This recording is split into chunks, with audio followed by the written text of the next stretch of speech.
नमस्कार मित्रांनो, माझं नाव स्वप्नील जाधव आणि लहानपणी उन्हाळ्याची सुट्टी लागल्यावर पेपर झाल्या दुसऱ्याच दिवशी गावाला जाणार. आता मोठेपणी कॉलेजला आल्यापासून पावसाळा सुरू होतोय तरी बी काही गावाला जायला भेटत नाही. आणि आज आयुष्याच्या धावपळीतून काढला होता थोडासा टाइम आणि आपण निघालो होतो गावाला.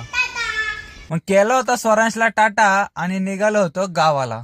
आता निघालो होतो गावाला म्हणून आपल्याला काय भूक नव्हती लागली. मग आपण सकाळी नाश्ता बी केला नव्हता आणि सरळ फुल स्पीडने निघलो होतो गावाच्या दिशेने. पण आमची गाडी म्हण का तुला जरी नसली लागली भूक ना तरी मी काय खाल्ल्याशिवाय काय चालायची नाही, म्हणून गाडीला डिझेल रुपी घातला होता नाश्ता आणि सरळ निघालो होतो गावाकडं.